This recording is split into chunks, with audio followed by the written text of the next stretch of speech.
Olá, galera! Bem-vindos ao Dança Além da Técnica. E hoje eu gostaria de retomar uma série que eu deixei ela por um tempo aí de molho, até porque eu estava fazendo outras séries que eram um tanto parecidas com ela. Mas hoje a gente vai retomar a série Conceitos. E hoje, para falar de um conceito que ele é muito simples, o termo é muito simples, a questão não é discutir o termo, mas é discutir o uso disso na dança. A gente vai falar sobre o olhar. Então, se você se interessa em pensar o olhar na sua dança, eu te convido a assistir esse vídeo. Mas antes mesmo de fazer isso, eu te convido... Antes mesmo de fazer isso é tosco, né? A pessoa já tá fazendo. Então, se você se interessa em estudar o olhar no meio da dança, eu te convido a continuar assistindo esse vídeo. Mas antes, aproveita e se inscreve no canal se você ainda não se inscreveu. Ativa o sininho para receber as próximas notificações e também dá um like aqui embaixo para dizer para o YouTube que esse conteúdo é relevante e ele precisa ser espalhado para mais pessoas. Faz tudo isso aí no tempo da vinheta que eu retorno já já.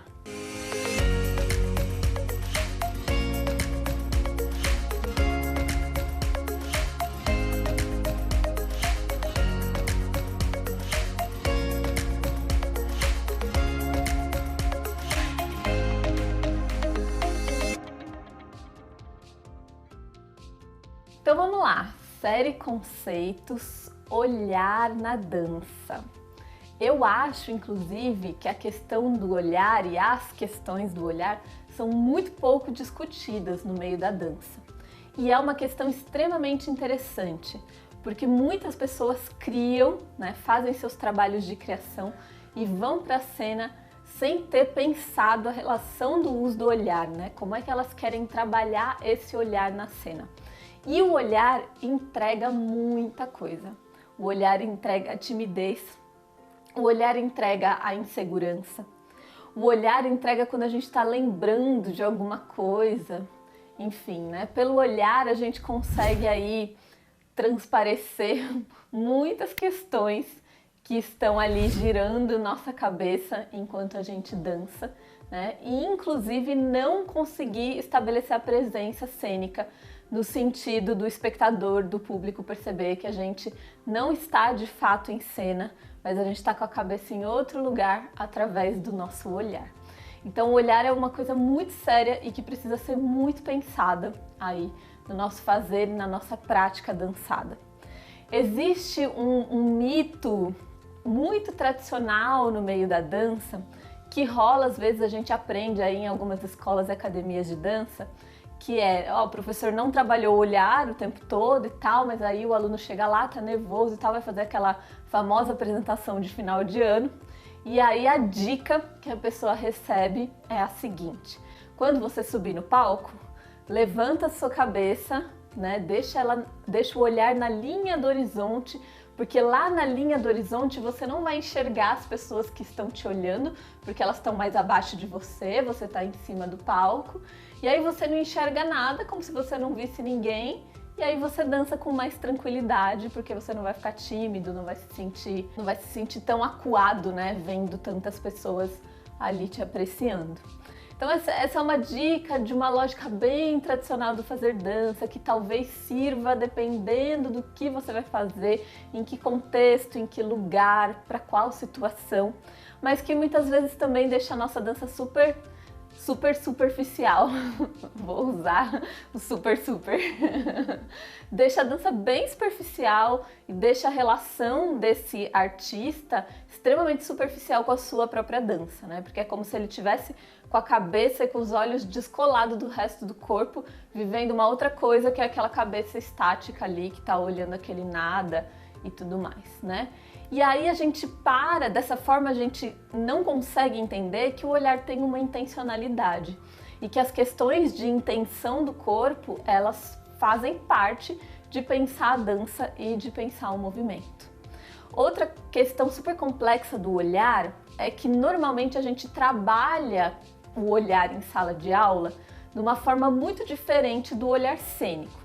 Então, mesmo em aulas muito diferentes, onde a gente não está, por exemplo, com o olhar vidrado no espelho para saber o que o professor tem que fazer, né? Talvez seja até legal pensar essas aulas mais tradicionais primeiro, né? Onde o nosso olhar e a nossa cabeça se volta para aquilo que a gente tem que fazer. Então, ou a gente está olhando o espelho e está tentando copiar as coisas e aí a nossa cabeça fica lá nessa relação, né, do que eu tenho que ver. Ou então a gente está olhando para o professor e fica olhando para ele também e de novo a cabeça está lá.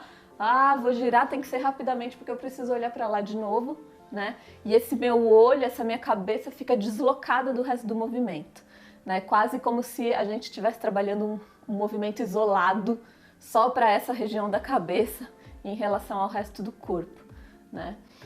Outras relações de olhar também existem em aulas um pouco menos tradicionais, né? Então, existem aulas onde o professor convida o aluno a fechar os olhos e aí ele faz uma série de experimentações com os olhos fechados e tal. Ou aulas onde o aluno pode experimentar com tranquilidade, o professor só está conduzindo verbalmente.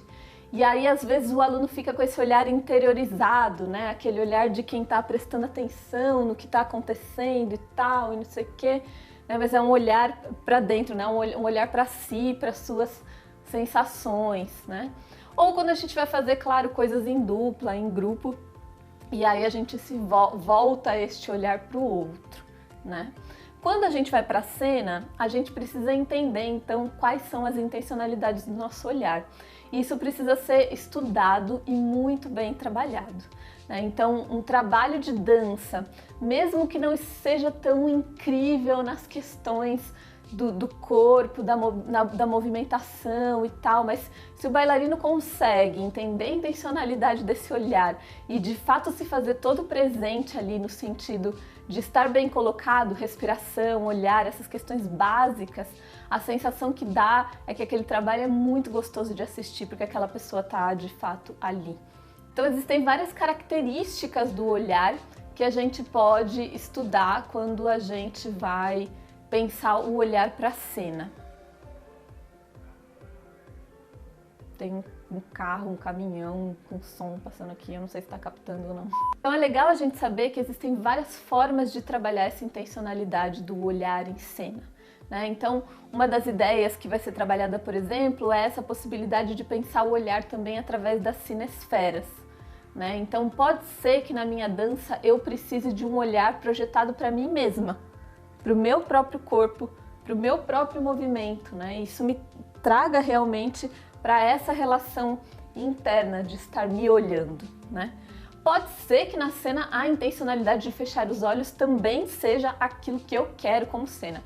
Com certeza. Na maior parte das vezes em que eu assisto artistas de olhos fechados fazendo coisas, me parece um pouco essa coisa da sala de aula e também de tentar bloquear a timidez, etc e tal, e fazer a coisa de olhos fechados. Mas nem sempre, né? Pode ser uma super intenção aí fazer a cena de olhos fechados ou fazer olhando o próprio corpo, né? Existe também esse olhar mais na cinesfera média, né? Que é o olhar que está ao meu redor e nas coisas que estão próximas a mim, ou até mesmo nesse outro que está do meu lado, né, e que me aproxima dessa relação do movimento, ou que enxerga as partes do meu corpo que se ampliam mais, né? Esse seria esse olhar nessa cinesfera média, e a gente pode usar até a nossa cinesfera grande do movimento, ainda num olhar de cinesfera média, que é esse olhar para esse meu espaço pessoal.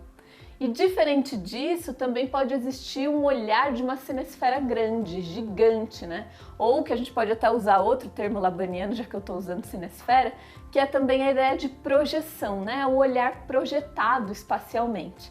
Mas é claro que todo tipo de olhar com intenção para algum lugar é uma projeção, né? Eu posso estar com o olhar projetado para o meu ombro, mas eu também posso estar com o meu olhar projetado para uma direção muito longe, a ponto inclusive de levar o olhar do público para aquela direção, para aquele lugar que eu estou olhando, né? Então a gente pode ter olhares muito distantes, olhares em pontos específicos do espaço, né? Olhares que trabalham essa espacialidade, que olham para questões do cenário, né? E a gente também tem esse olhar aberto ao público. Então existem muitas cenas onde o bailarino está ali disponível a de fato olhar o público, olhar no olho dessa outra pessoa, receber esses olhares e assumir que ele de fato está sendo visto ali. Né? Então a gente usa às vezes no meio da dança também essa coisa, esse conceito que vem do teatro da quarta parede, né? Ah, se tem quarta parede, eu não vejo o público é como se fosse invisível, eu estou na minha salinha fechada, né? O público é um voyeur que está espiando de algum lugar, ou eu quebro a quarta parede, eu olho para o outro, eu de fato entendo que o outro está aqui, eu assumo esse outro na minha relação, né? E assumo que eu não sou personagem, que eu sou eu mesma e que eu estou aqui com o outro. Enfim. Existem muitas possibilidades de pensar esse trabalho do olhar e é bem importante que a gente entenda a importância disso, de levar um bom trabalho de olhar para a cena, independente do que a gente vai fazer, por mais simples que seja o nosso movimento. A gente precisa pensar para onde vai o nosso olhar e como é que a gente trabalha ele. E se você é educador e trabalha com o olhar durante o ano, em vários momentos, em vários exercícios de sala de aula, isso vai facilitar muito mais para os momentos em que eles forem para a cena, para levar um trabalho maduro, consistente, mais apropriado e que dê essa sensação e essa percepção para o público de que o artista está de fato ali, presente. Então acho que é isso, essa é a nossa discussão de hoje sobre a ideia de olhar na dança. Ficamos por aqui, até o vídeo da quinta-feira que vem. Tchau, tchau!